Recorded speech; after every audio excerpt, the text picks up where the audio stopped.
What the Venus Project proposes is that we bring all the nations together and take care of everything on earth. We pledge allegiance to the environment and all the world's people. The end of separate nations, the end of the artificial boundaries that separate people, and the sharing of all the world's resources by all the world's people. If few nations control most of the Earth's resources, you're going to have territorial disputes. You're going to have war. You're going to have all the problems you've always had. That's why most people think it's human nature. They think man is basically greedy, and that this is why you have problems. That is not true. A banker, a serial killer, and a gangster, and a priest are made by environment. It's not human behavior, it's the environment we come from which generates behavior. We are victims of culture, all of us. That's why we have a distorted view. We believe that some people are good, some are bad, some are creative, some are less creative. All that's bunk. Everyone can be creative.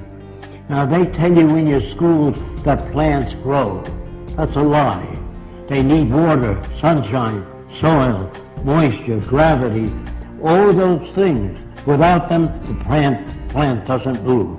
There is nothing in the earth today that is not acted upon by resident forces. And your language was designed hundreds of years ago.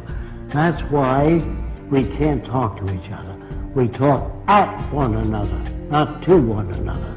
A lawyer is a guy that takes language, twists it around to any way he wants to. If he's skilled at it, he can knock you out, put you in jail. A lawyer would be considered a criminal in the future. So would all bankers, and all businessmen, and all politicians. Don't forget, you're brought up to believe that King Solomon was a great guy. He had 1,000 wives. He'd be arrested today as a bigamist. So all the things that you're taught, they teach you to fit in with this culture. There's no such thing as thinking things over. You think within the context of the way you were brought up. So it's very hard for so-called normal people to step outside of the environment. Now, in the early days in the Roman Empire, I am told that they used to feed Christians to lions. Now, the family would come Saturday and Sunday to see Christians being fed to lions. And the kids would say, Daddy, can we come next week to see Christians being fed to lions? Daddy would say, if you behave yourself. Are these kids sick? No. They're normal to that culture. There are no good or bad people. There are no corrupt people or dishonest people, creative people, lazy people. All that's bunk. If you're raised in a society that understands human behavior, you don't have those variations. You can block them through education. You must design for human comfort, and you must design cities with art centers, music centers, cultural centers. I can only talk a little bit about America because that's where I'm from. I don't like our country.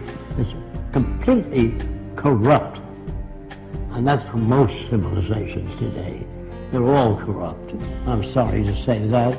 I don't like what I'm saying. I wish it were otherwise. We are brought up in a system called established.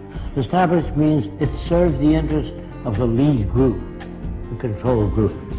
What we really need is an emergent society. There are no great men, no great women. All people are creative, but they're not brought up to know what that means. So when they tell you that your government likes you, they're working for you, all that's bunk.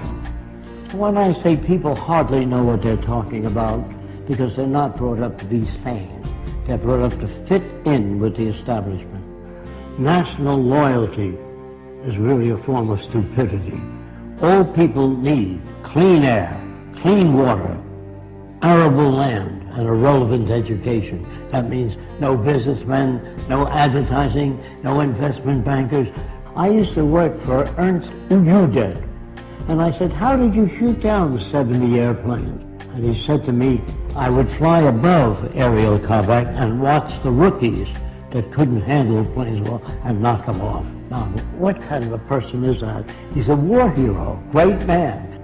They're bums and stupid people brought up by an arrogant society that doesn't give a shit about anyone else but the established institutions. Man, this includes me, cannot think or reason. When your car veers to the right, you don't kick it and beat it up. Either your tire pressure's uneven or something's wrong with the steering column. You try to understand. When children beat up other people and hurt other people like a bully, that's part of their conditioning, their associative memory, the system they live under, which doesn't correct that. Schools do not teach you much, are mostly concerned with propaganda. Most schools don't teach you how to live, find meaning in your own life, how to disagree without getting angry. What is really needed is the intelligent management of the Earth's resources for the benefit of everyone. Now, the only way you can do that is through technology.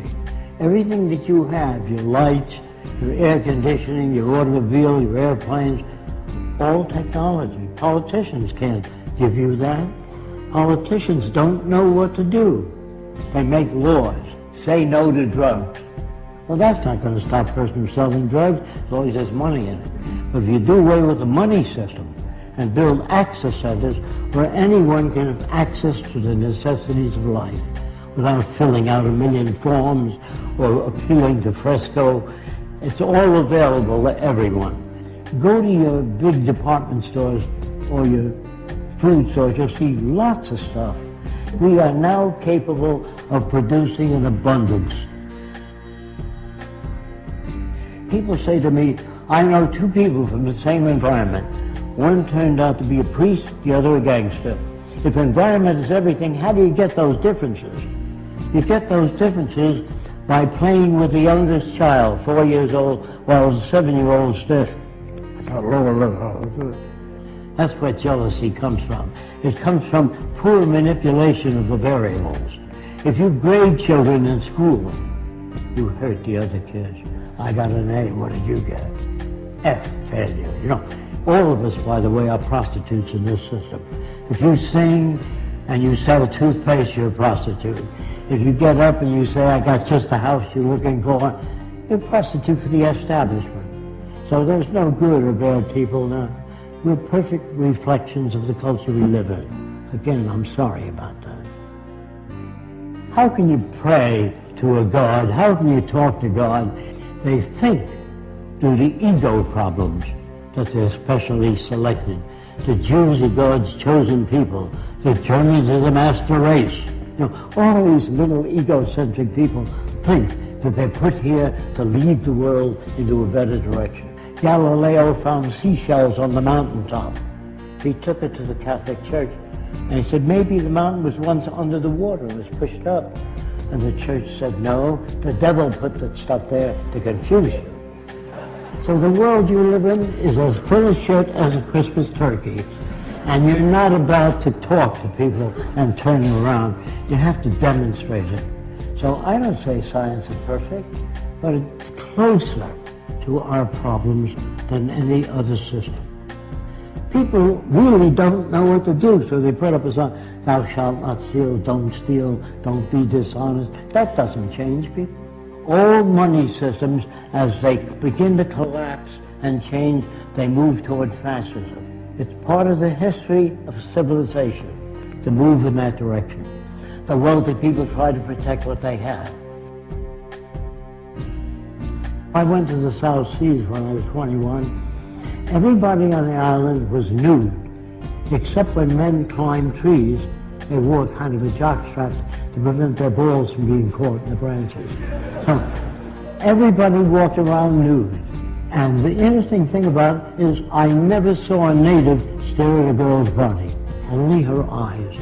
When you talk to a woman, you never say, hey, get a load of that chick. That's what you get in civilization. You cover the girl. If people swam nude when they were this high, you couldn't sell pictures of a nude girl. Do you understand that? I get to know the natives so well, I watch them make love. And they stroke the whole female, the top of her head all the way down. They had no fetishes. There were no tit men, leg men, ass men. All that's made by culture. And if you don't use that kind of language around women, you can't become equal to one another. So you have to tell them how men think. That isn't how they think. That's how they're brought up. When guys poke each other, hey, get a load of that chick, you know. That is learned in the culture. In the islands, they never did that. It's like you stroking a dog. You stroke the whole dog. You don't stop at the balls. You stroke the whole dog. Understand? I'm not your enemy. I'm not trying to hurt you. I'm trying to tell you that if we use science and technology, everyone will be given the best opportunity so that we can bring out the best in every human being.